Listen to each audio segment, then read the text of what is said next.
प्रिय श्रोता बंधु यूट्यूब चैनल तरफ आपण को अनेक अनेक आंतरिक धन्यवाद एवं शुभेच्छा।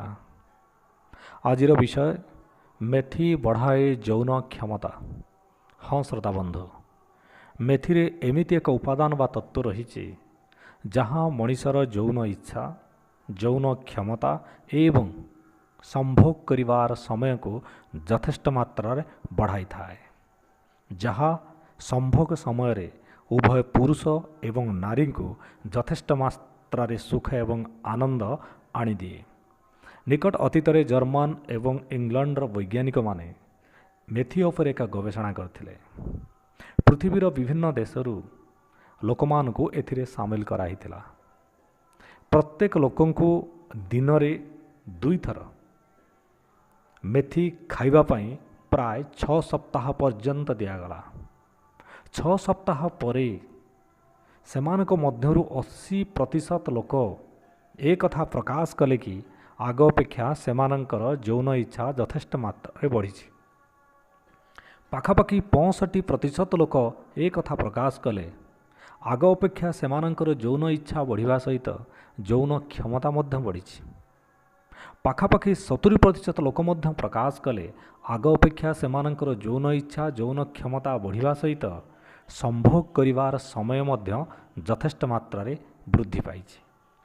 श्रोता बंधु, वैज्ञानिक मानकर एई गवेषणा लब्ध तथ्यटी जो प्रतिकार प्रकाश पाइथिला ता होउछि फाइटोथेरापी, जहाँ पृथ्वीर विभिन्न देश रे अनेक लोक माने पाठ करिथांती।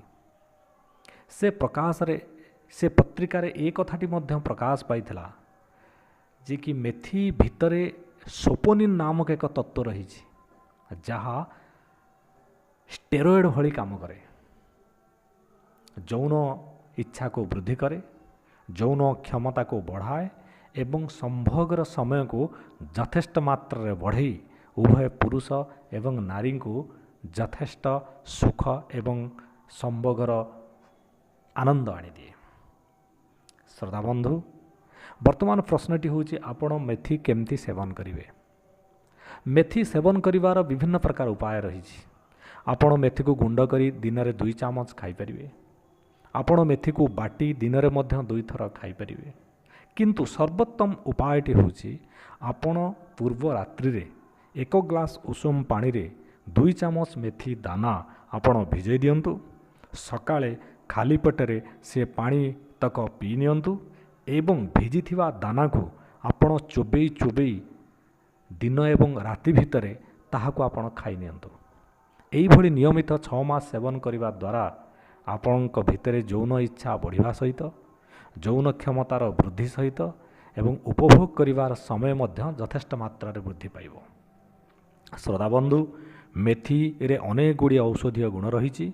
यह जे केवल यौन इच्छा यौन क्षमता एवं संभोग करिवार समय को बढ़ाई थाए ता नुहे, यह मध्य मुह एवं देहरे विभिन्न चिन्ह एवं दाग को लिभेबारे मध्य सर्वोत्तम भावरे कार्य करे। डायबिटीज को नियंत्रण करिवारे एवं डायबिटीज हेबाकू न दबारे मध्य यार यथेष्ट भूमिका रही। ता सहित आहुरी अनेक प्रकार उपादेय गुण रही, जहाँ आपण नियमित मेथी सेवन कला परे आपण निजे ही तार अनुभव पाई परिवे। तेणु श्रोता बंधु, आपण नियमित मेथी पानी एवं भिजा होइतिबा मेथी आपण सेवन करंतु, सुस्थ रुहंतु, आपणकर क्षमता वृद्धि करंतु एवं निरोग रुहंतु। श्रोता बंधु, आपण आमर एई चैनलटी को सब्सक्राइब कर नियंतु। सब्सक्राइब करबा पई आपनको किछि भी दवा पड़े नाही, किंतु आपणकर लाभ या हुए आगामी वीडियो जहाँ आपणकर ज्ञान को वृद्धि करिवो, आपण मानको लाभ आनीदेव, आपण मानकर उपकार आसीबो एवं समस्या समाधान रे सहायक हबो। आपण ता खूब जल्दी पाई परिवे। धन्यवाद।